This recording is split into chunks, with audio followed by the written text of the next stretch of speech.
Okay, so basically this is going to be a very simple pasta recipe that is obviously lower carb and a little bit healthier because you're using cauliflower as opposed to traditional potatoes.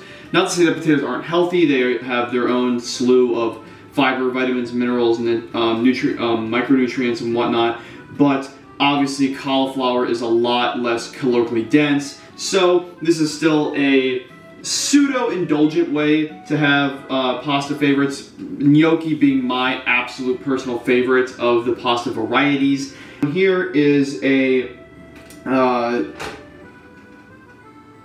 pot that is full of water that we're just bringing to a nice boil. And what we're going to do is I have 500 grams of fresh frozen cauliflower that we're going to toss in here and basically boil for about 10 to 12 minutes and until essentially they become very, very, very tender. So, let me see how well y'all can see this. So I have a piece of cauliflower here. This is what it's supposed to look like after about 10 minutes. Actually, it was closer to 12. About 12 minutes since when it's frozen. Should be very pliable. All of our cauliflower is basically a weak little boy. We're gonna fish out pretty much all the cauliflower and then put him in basically a bowl that's aligned with a clean kitchen towel. Alright, so now that all of our cauliflower is transferred into our bowl with a clean kitchen towel, this part's I would usually recommend that you would let the cauliflower sit for maybe like 5 minutes to cool off completely because it just did come out of boiling water.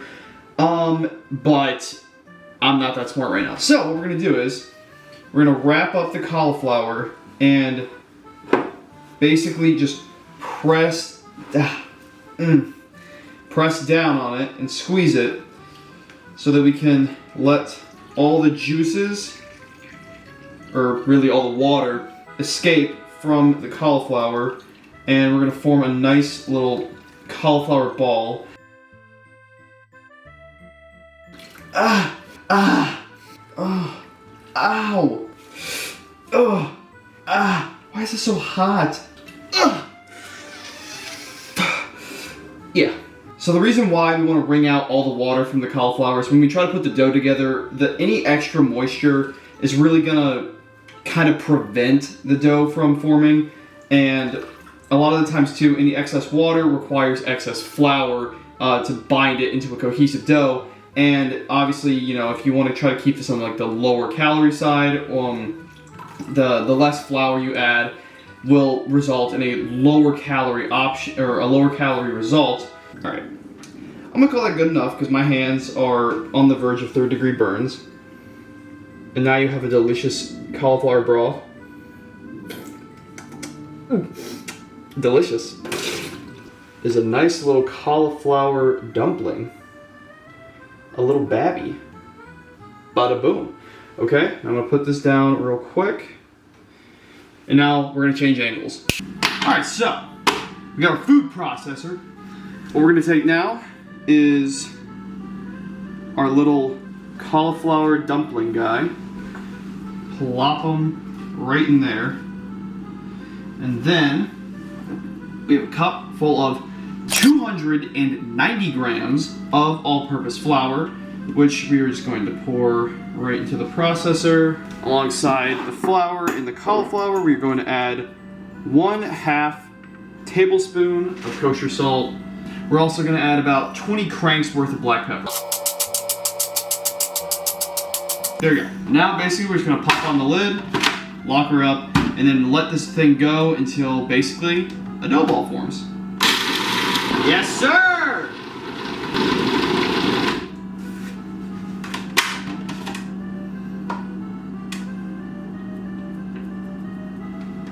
I'm gonna call that good enough. Now that our dough ball is formed, I'm gonna take a tiny, tiny pinch of all-purpose flour and just kind of spread that on my little cutting board.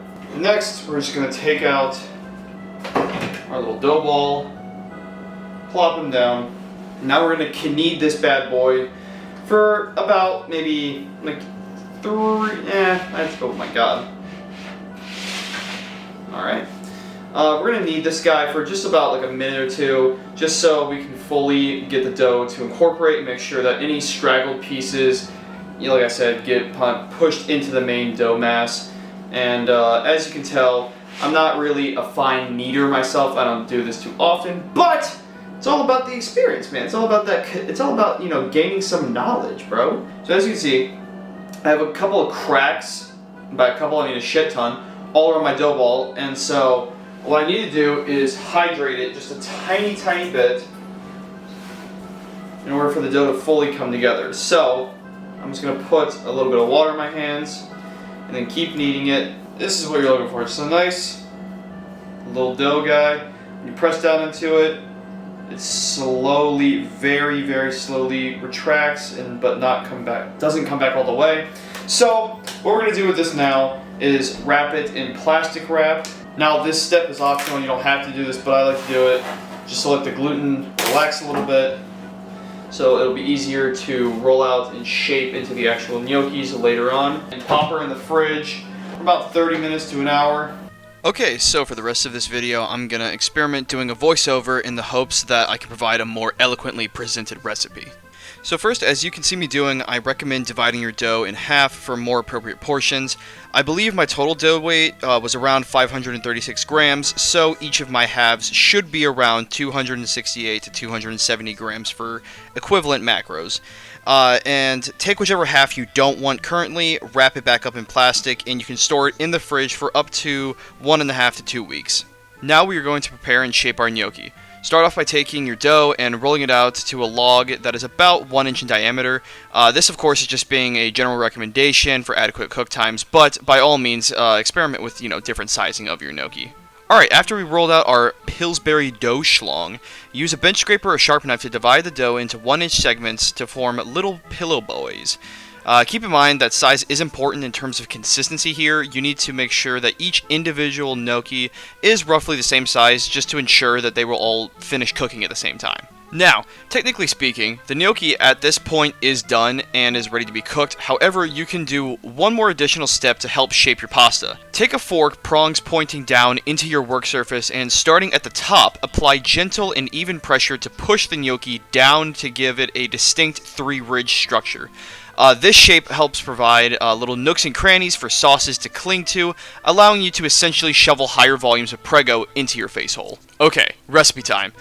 This is pretty much as far away from traditional as you can possibly get, but you know what? F it. I'll wait for San Marzano himself to Kool-Aid Man into my kitchen and pimp slap me before I give a crap about tradition. Anyway, what I'm going to highlight to y'all is how to properly cook the gnocchi itself, because that's obviously what this video is centered around. However, the other stuff is just kind of a bonus. I'm just going to be preparing the gnocchi with some baked Norwegian salmon and grilled, or I guess sauteed, peppers and onions. Okay, so step 1 is to bring a pot of water to a boil and dump in your gnocchi, and the main reason why I love cooking gnocchi so much is because it is so easy. The food literally tells you when it is done. Once your little boys start floating to the top, kill the heat and fish them out onto a plate whilst you begin to heat up a non-stick saute pan with about 1.5 tablespoons or around 7.5 grams of olive oil. So once your pan is nice and hot, toss in about 1 to 2 cloves or about 6 grams of minced garlic and stir until fragrant, which will take about 30 seconds. Also, please use freshly minced garlic, not pre-minced like me. The only reason I used pre-minced was because I ran out of my last bulb the night before and I forgot to get more, so just use fresh garlic. It also occurred to me that I forgot to show this, but make sure you season your gnocchi with a little bit of kosher salt and freshly cracked pepper while it's still in the pan, and then obviously saute them a little bit just to make sure everything gets nicely coated in that olive oil garlic goodness. And once a nice crust has formed, you can plate up your little dough pillows and garnish them with fresh parsley and crushed red pepper flakes. And there you go, a completely untraditional gnocchi recipe that slaps harder than the trap remix to the Dixie Union song. Oh, way down south in the land of traders, rattlesnakes and alligators. Right away, come away, right away, come away.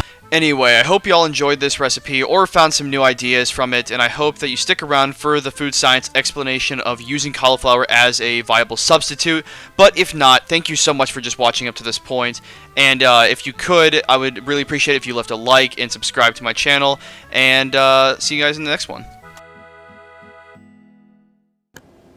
Alright, so welcome to the food science and nutritional breakdown portion of the video. My hopes of this is basically kind of to give you a little bit more scientific backing of my reasoning behind making a cauliflower gnocchi recipe as opposed to like a standard white potato gnocchi recipe. Right out of the gate, when you look at the comparison between a cauliflower gnocchi and a potato gnocchi, most of the time people are thinking, oh, the only real benefit is the lower calories. And they have a point. A 100-gram serving of cauliflower has about 35 calories, while a 100-gram serving of white potato has about 74 calories. So you're looking at about pretty much a 1-to-2 ratio in terms of calories. However, I don't think that calories alone should be sufficient, reasoning behind it, making the switch. My main reasoning that I personally like to use cauliflower gnocchi is that in the same 100-gram serving of cauliflower, you have 3 grams of fiber as opposed to the 1.5 grams of fiber that you get from the white potatoes. Obviously, when you compare those two numbers, you have a cauliflower which has half the amount of calories and twice the amount of fiber. And the main reason why I harp on fiber so much is because it satiates you, i.e. fills you up, makes you feel more full and satiated from your meals, as well as a prebiotic for your gut microbiota, i.e. the bacteria in your gut. Now, when I say the word prebiotic, I'm talking about the relationship of the food that you consume on a daily basis and how it alters the bacteria within your gut. So, it's been shown in a multitude of studies that if you eat high amounts of fibrous fruits, vegetables, and just a wide array of different vitamins and minerals, you can basically catalyze the proliferation or the growth of good bacteria, specifically a genus called Bacteroides. Now, the Bacteroides genus has been shown in a multitude of studies as well to reduce risk of obesity and type 2 diabetes when in comparison to other genuses such as firmicutes. You want to have basically a high ratio of Bacteroides and a low ratio of firmicutes in order to have health benefits such as reduced obesity and type 2 diabetes risk. Not to mention too, the fiber acts as a nice digestive aid which pushes roughage throughout your body, which again in turn makes you feel better, less bloated and lethargic throughout your day. So alongside the benefits of having more fiber within the cauliflower, cauliflower also has just a slew of vitamins, minerals, and antioxidants such as vitamin C. It has about 73 to 77% of your daily recommended value per 100-gram serving and 19% of your daily value of vitamin K. Now, vitamin C and vitamin K are obviously immensely important into the overall health and well-being of your body. However, the main benefit of cauliflower specifically is something called sulforaphane. Now, sulforaphane is a compound that is within the family of compounds called isothiocyanates. Cauliflower is within a family of vegetables called the cruciferous vegetables. And alongside cauliflower, other cruciferous vegetables include broccoli, Brussels sprouts, kale, bok choy, watercress, cabbage, I believe turnips or parsnips. There's a bunch of different ones, all fall within the cruciferous vegetables. And the family of cruciferous vegetables has been shown to have high volumes or high amounts of sulforaphane and other isothiocyanates within them. So according to the sulforaphane queen herself, Dr. Rhonda Patrick, she runs this YouTube channel called Found My Fitness and has excellent videos breaking down the biochemistry and the research that has been shown the benefits of sulforaphane and other isothiocyanates. Some of the main points that I picked out from her video that I thought were actually really interesting was that sulforaphane has been shown in studies to kill cancer cells and reduce risk of certain cancers such as prostate cancer, breast cancer, and I believe lung cancer. And then as well, when looking at all-cause mortality, people in the top 20% of vegetable consumers reduce their all-cause mortality by about 16%, but when looking at the top 20% of cruciferous vegetable consumers, they reduced their all-cause mortality by 22%, and this difference of 16% to 22% was believed to be caused by the presence of isothiocyanates such as sulforaphane. And I don't want this to be a sort of bashing of the white potato itself. White potato has its own unique array of vitamins, minerals, fiber, and health benefits within itself, and plus, it's fucking delicious. Like, who doesn't like white potatoes? It's just that when you're looking at the recipe for gnocchi, for example, the bulk of the calories doesn't even come from the potato, it comes from the flour that you blend the potatoes with. However, when you want to enjoy gnocchi, it's better to save on calories when you can if you still want to enjoy it.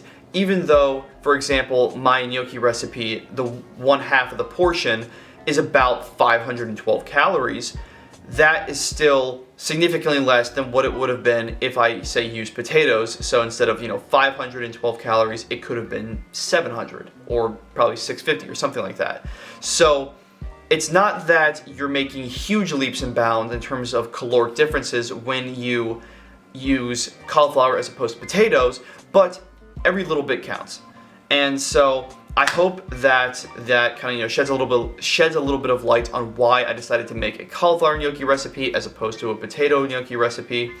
And so we are brought to the conclusion of this video. I really hope you guys all enjoyed the video. I hope you enjoyed the cooking portion, got a little bit of inspiration for the kitchen, and as well, I hope if you watched up to this point that you got a little bit of information. Comment down below or hit me up on Instagram at Liam_Kincaid with any food science related questions or recipe ideas that you might want me to cover in the future. Thank you all again for watching. Peace.